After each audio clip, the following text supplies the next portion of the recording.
अस्सलाम वालेकुम viewers. Last lectures में हमने पढ़ा था nomenclature of carboxylic containing compounds and also the nomenclature of sulfonic acid containing compounds। तो आज जो हमारा टॉपिक है वो होगा एनहाइड्राइड कंटेनिंग ऑर्गेनिक कंपाउंड्स की नोमेनक्लेचर हम डिस्कस करेंगे आज इस लेक्चर में। सबसे पहले हमें पता होना चाहिए कि एनहाइड्राइड होता क्या है। एनहाइड्राइड एक कंपाउंड है जो कि फॉर्म होता है डिहाइड्रेशन, जब हम किसी दो कार्बोक्सिलिक कंपाउंड्स की करें। फॉर एग्जांपल अगर हम इसको डिफाइन करना चाहें, it is formed by the dehydration of two carboxylic compound. सही है। फॉर एग्जांपल अगर मैं यहाँ पर लिखूँ कि हमारे पास जैसे कि दो कार्बोक्सिलिक कंपाउंड्स हैं। सही है। ये दो हमारे पास कार्बोक्सिलिक ग्रुप्स हैं जो कि हम यहाँ पर क्या करवाएंगे, इसकी डिहाइड्रेशन यानी कि वाटर मॉलिक्यूल का रिमूव करवाएंगे। सही है।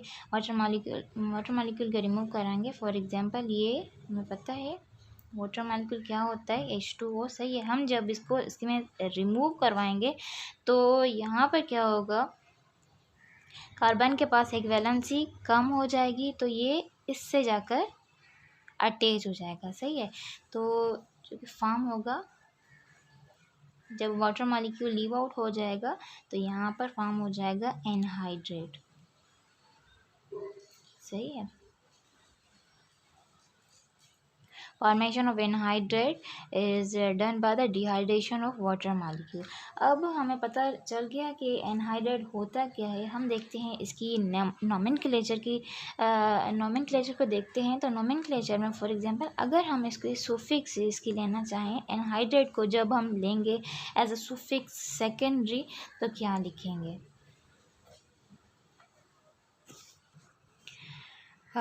हम लिखेंगे ओइक एनहाइड्राइड और कार्बोक्सिलिक एनहाइड। ये इसकी हैं दो सफिक्स सेकेंडरी। सही है। जो कि जैसे कि हमने पढ़ा था कार्बोक्सिलिक ग्रुप में कि जब भी हम मेन चेन में इस कार्बन को काउंट करते हैं तो फिर हम लिखते हैं ओइक एनहाइड्राइड। से ये कार्बोक्सिलिक कंपाउंड को जब हम काउंट करते हैं तो लिखते हैं ओइक एसिड जो हम लिख रहे थे। तो उसी तरह से यहाँ पर भी होगा, जब हम इन कार्बन्स को अपनी मेन चेन में काउंट करेंगे तो हम लिखेंगे ओइक एनहाइड्राइड, और जब हम इनको नहीं काउंट करेंगे तो हम लिखेंगे कार्बोक्सिलिक एनहाइड्राइड। सही है। तो चलते हैं इसकी कुछ एक्सरसाइज की तरफ। ये हमारे पास एक क्वेश्चन है जो कि है, अच्छा इसमें एक चीज़ ध्यान में रखनी है कि सबसे पहले नेमिंग देते वक्त हमें ये ध्यान में रखना है कि ये जो मॉलिक्यूल है वो सिमेट्रिकल मॉलिक्यूल है या असिमेट्रिक मॉलिक्यूल है। सही है। तो मतलब सिमेट्रिक मॉलिक्यूल से मतलब ये होता है कि दोनों साइड्स जो हैं वो चेन बराबर हो, और जो अनसिमेट्रिकल मॉलिक्यूल्स होते हैं दोनों साइड उसमें चेन बराबर नहीं होती। फॉर एग्जांपल यहाँ पर दो कार्बन आ रहे हैं तो वहाँ पर एक ही होता है, यहाँ पर हाइड्रोजन अटैच होता, या फिर यहाँ पर 3 हो जाते हैं, यहाँ पर 4 हो जाते हैं। इस तरह से असिमेट्रिक मॉलिक्यूल हो जाता है। और अगर बराबर हैं कार्बन चेन बराबर है तो हम उसे कहते हैं सिमेट्रिक मॉलिक्यूल। सिमेट्रिकल मॉलिक्यूल को नेमिंग देना थोड़ा सा डिफरेंस होता है असिमेट्रिकल सिमेट्रिकल में। तो डिफरेंस क्या होता है वो जब हम इसकी एक्सरसाइज आगे करते जाएंगे तो हमें पता चलता जाएगा। अब हमें ये पता चल गया है कि सिमेट्रिकल मॉलिक्यूल है ये। तो सिमेट्रिकल मॉलिक्यूल की नेमिंग जो होती है वो हम जस्ट इनको ही काउंट करते हैं 1 और 2। सही है। यहाँ पर इन दोनों को काउंट करो या इन दोनों को काउंट करो, आपने नेमिंग देनी और नंबरिंग दे दी आपने। लेकिन नंबरिंग कहाँ से दी, यहाँ से आप नहीं देंगे, यहाँ से देंगे जो हमारा एनहाइड्राइड ग्रुप होगा, और एनहाइड्राइड के कार्बन को ही आपने सिलेक्ट करके आगे चलना है। सही है। तो जब हमने इसको सिलेक्ट किया नंबरिंग दी हमने इसको हमने नंबरिंग नहीं दी, इसको नंबरिंग दी जब हमने तो हमें पता चल गया है कि इसमें जो वर्ड रूट है हमारी वो है ईथ। सही है। उसके बाद कोई डबल बॉन्ड ट्रिपल बॉन्ड नहीं है, यहाँ पर इतनी कोई लॉन्गेस्ट चेन नहीं है, इसमें कोई प्रीफिक्स वगैरह इंक्लूडेड नहीं है। तो फिर हम क्या करेंगे, इसकी नेमिंग देंगे सिंपल ईथ। उसके बाद हम लिखेंगे ईथेन। सही है। ये हमारी हो गई वर्ड रूट, क्योंकि डबल बॉन्ड नहीं तो एन दिया। उसके बाद में लिखूंगी यहाँ पर ओइक एनहाइड्राइड, इथेनोइक एनहाइड्राइड। सही है। यहाँ पर ई क्यों नहीं दिया, क्योंकि दो वोवेल्स हम साथ में नहीं लिख सकते। इसी तरह से कोई और हमारे पास कंपाउंड आ जाए जैसे कि सिमेट्रिकल ही हो। फॉर एग्जांपल ये हमारे पास है एक सिमेट्रिकल कंपाउंड जिसमें जब हम नंबरिंग देना चाहें 1 2 एंड ये हो गया 3, यानी कि जो हमारी वर्ड रूट होगी वो होगी प्रोप। उसके बाद डबल बॉन्ड नहीं तो फिर लिखेंगे प्रोपेन, प्रोपेनॉइक एनहाइड्राइड। इसी तरह से जितनी हमारी लॉन्गेस्ट चेन होगी, जितने ज़्यादा इसमें नंबर ऑफ कार्बन अटैच हो जाएंगे, उसकी उसकी उसकी वर्ड रूट जो होगी वो उतनी ज़्यादा बढ़ती जाएगी। जिस तरह से 3 आ गए तो प्रोपेनॉइक हो गया, 4 आ गए तो ब्यूटेनॉइक हो जाएगा, 5 आ जाएंगे कार्बन तो पेंटेनॉइक हो जाएगा, इस तरह से। सही है। अब हम इसी कुछ साइक्लिक कंपाउंड डिस्कस करते हैं।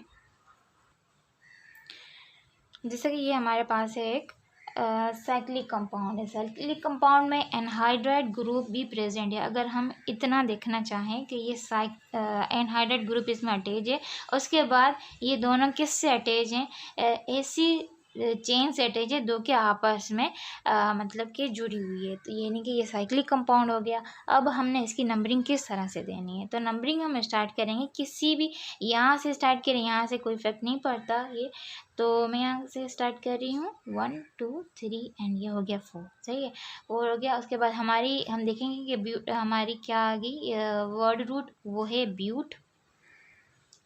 ब्यूटेन, क्योंकि डबल बॉन्ड नहीं है तो ब्यूटेन मैंने यहाँ पर लिखा। उसके बाद 1 और 4 पर ओइक एसिड है। सही है, डाई ओइक एसिड नहीं, सॉरी, एनहाइड्राइड।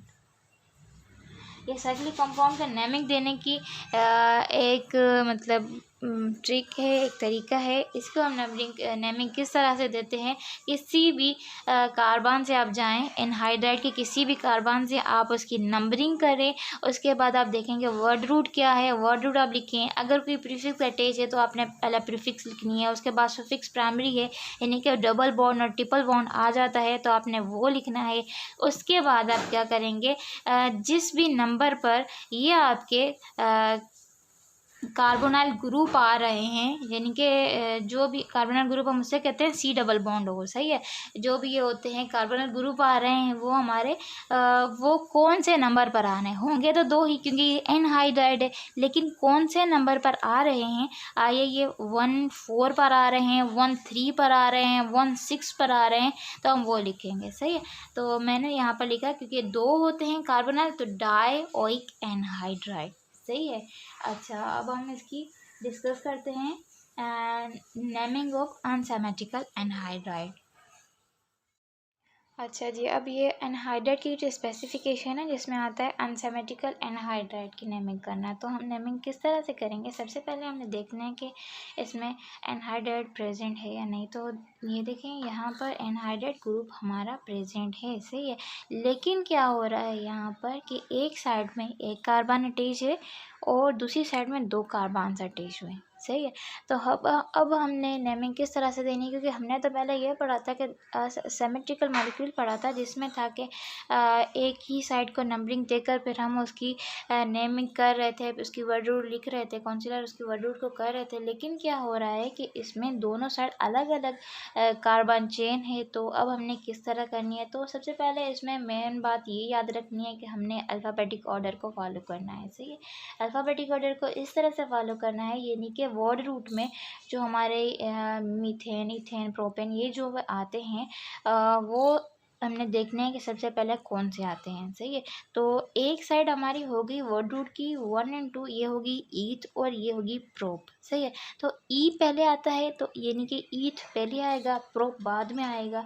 तो फिर यहाँ पर अनसिमेट्रिकल एनहाइड्राइड में लिखने का रूल यही है कि अल्फ़ाबेटिक ऑर्डर को फॉलो करते हुए यहाँ पर लिखना है इथेनोइक, उसके बाद प्रोपेनोइक, फिर एनहाइड्राइड।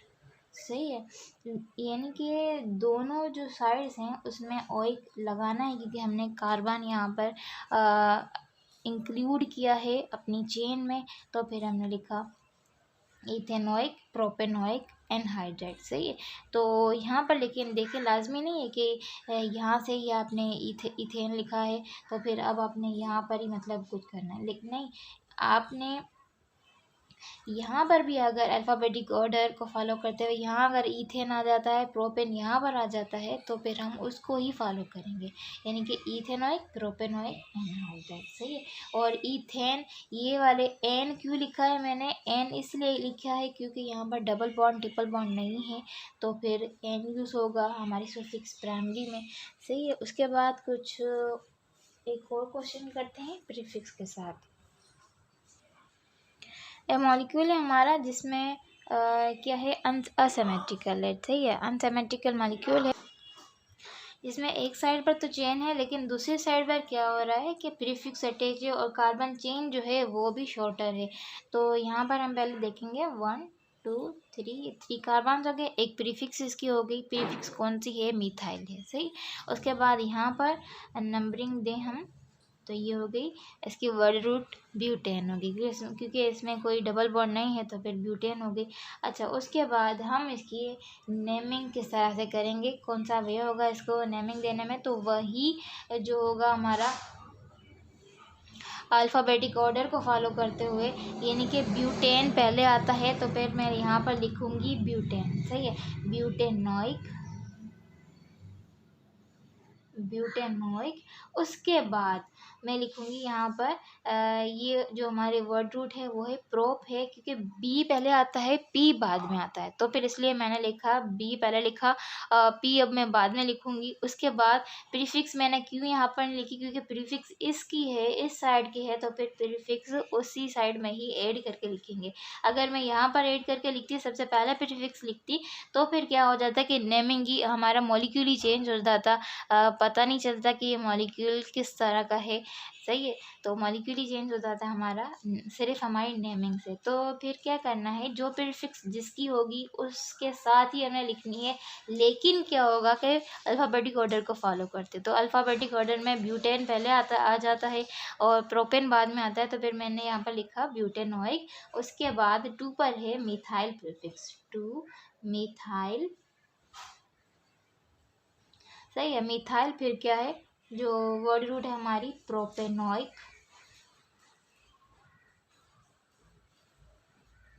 उसके बाद एनहाइड्राइड। तो ये एक इसमें स्पेसिफिक केस है जो कि हमें ध्यान में रखना है। उसके बाद अगर यहाँ पर डबल बॉन्ड आ जाता है, अगर फॉर एग्जांपल यहाँ पर डबल बॉन्ड आ जाता है, तो फिर अब मैं क्या करूँगी, ब्यूटेनॉइक नहीं होगा अब यहाँ पर ना, अब यहाँ पर इसका नेम अगर मैं देना चाहूँ तो होगा ब्यूट, फिर है 3 पर 3 इन ऑइक। सही है। ब्यूट 3 इन ऑइक, और इसके बाद होगा 2 मिथाइल प्रोपेनॉइक एनहाइड्राइड। सही है।